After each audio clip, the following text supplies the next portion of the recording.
Assalamualaikum, salam sejahtera. Apa khabar?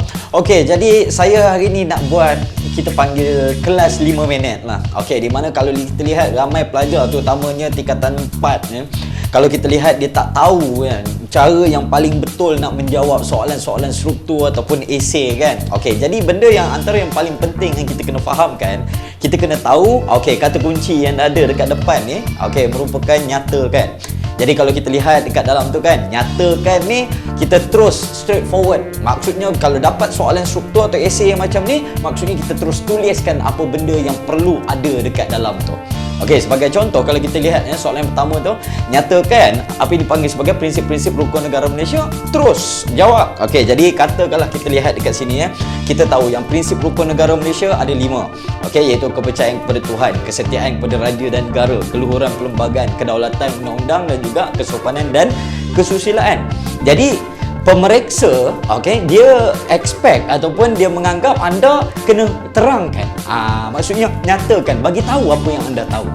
Okey, jadi kalau kita lihat dalam kes ni, prinsip-prinsip rukun negara, okey, anda bolehlah jawab. Okey, ini antara cadangan jawapan ya. Okey, anda bolehlah letakkan okey sebagai contohnya prinsip-prinsip okey rukun negara Malaysia. Okey, adalah jadi kalau kita lihat dekat situ, okey, kamu terus pergi kepada poin-poin dia. Jadi sebagai contohnya kalau kita lihat adalah kepercayaan kepada Tuhan. Okey, jadi ini sepatutnya yang kita letakkan kalau kita lihat ada soalan yang berbentuk okey ataupun kata kunci dia nyatakan. Jadi terus berikan apa yang diminta oleh soalan. Jadi itu yang sepatutnya kita jawab. Jadi kamu teruskan menjawab. Okey, kalau kita lihat prinsip-prinsip rukun negara Malaysia adalah kepercayaan kepada Tuhan, kesetiaan kepada raja dan negara, keluhuran perlembagaan, kedaulatan undang-undang, kesopanan dan kesusilaan. Jadi okey, adakah kalau kita lihat adakah perlu kita letakkan huraian yang panjang lebar? Tak semestinya. Jadi kecuali lah ayat okey ataupun perkataan yang dia ada dekat hadapan tu berubah.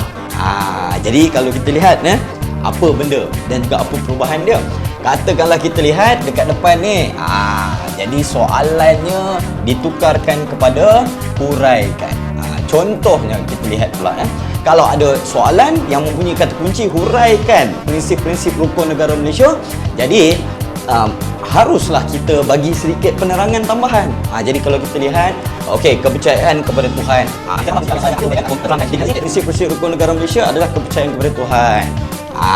Jadi contohnya okey, agama merupakan elemen yang penting. Jadi kita boleh tuliskan dekat situ, agama merupakan elemen yang penting okey dalam kehidupan. Jadi ini antara huraian okey yang boleh kita letakkan dalam kita punya jawapan. Agama merupakan elemen penting dalam kehidupan.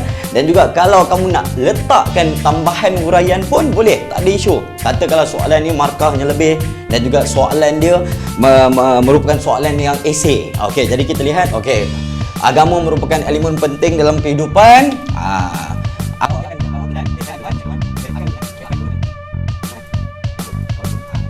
Kan sepatutnya kamu letakkan yang ni merupakan okey fakta utamanya.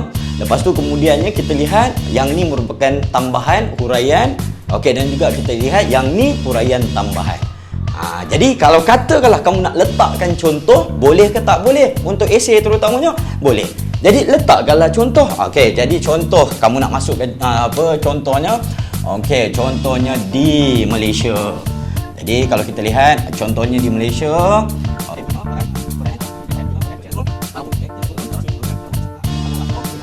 contoh-contoh jenis-jenis agama yang wujud dekat negara kita ni.